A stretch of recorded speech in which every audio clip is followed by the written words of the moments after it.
Hello, mapagpalang araw sa ating lahat, mga subscriber ko, mga ka-immortal. Kung ikaw ay mahilig sa ganitong video, huwag kalimutan mag-subscribe sa aking YouTube channel at pakipindot na rin ang notification bell para lagi kayong update sa aking mga video. Ito ay kahoy na tagusan. Tumagusto sa katawan niya, yung sanga niya. Ayan. Ayan siya, tumagos siya. Tapos ito naman yung kahoy niya, isang puno siya, may dalawang sanga. Pagdating niya sa dulo, ayan, nagtagusan siya, naging isa na siya. Ayan. Naging isa na siya. Ito naman puno na to, marami itong butas, maraming tumagos, tagusan sa katawan. Kaya siguro itong lugar na to, palibasa malayo sa sa kabahayan, dinadayo to para maghanap dito ng mga agimat o mga mutya na tagusan na kahoy. Kapag naman ikaw ay isang antingero o kaya hindi ka antingero o kaya ibang religion mo o kaya ikaw ay papasok sa kasukalan o kaya ikaw ay aakyat sa isang puno na naginalaan na mayroon mga elemento, magdasal ka ng proteksyon. Pwede rin po itong Tagalog, yung sumasampalataya ko. Ganito po siya. Sumasampalataya ako sa Diyos amang makapangyarihan sa lahat na may gawa ng langit at lupa. Sumasampalataya naman ako kay Jesucristo, isang anak ng Diyos, Panginoon natin lahat.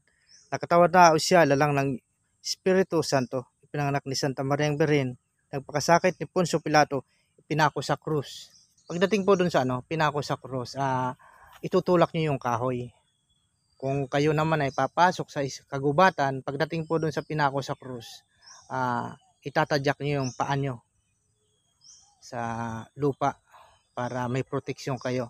Kung kayo naman ay lulusong sa tubig, pagdating doon sa tubig, humawak kayo sabay yun sa pinako sa krus.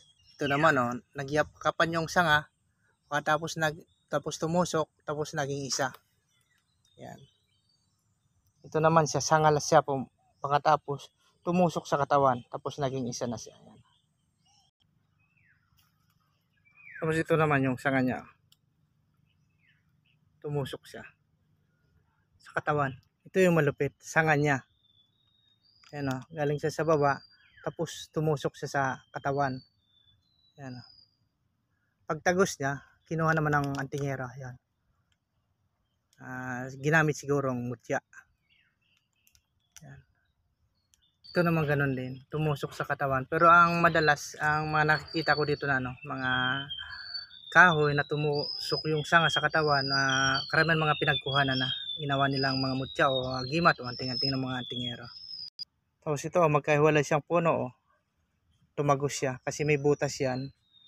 Tumagos siya, pero ang ginawa naman nito, mga kinuha na yun, mga pinagputulan na, pati dito sa kabila pinagputulan, ginawang mutya o agimat ng mga antingero. Pati ito. Pero pinakamaganda, wag tayong gagay sa mga wag tayong susubok na mapapasok sa mga lugar na medyo delikado na may mga nakatirang elemento, dahil wag natin gagayan yung mga naghahanap ng agimat o mga naghahanap ng anting-anting, dahil mayroon silang nakahandang proteksyon. Kung wala kayong proteksyon, yung dasal lang na Tagalog na sumasampalataya ako. Kapag ako naman nagdasal ng sumasampalataya, dahil mayroon ng Google Translation, translate ko na siya sa Latin. Yung Tagalog niya, sinaling ko sa wikang Latin.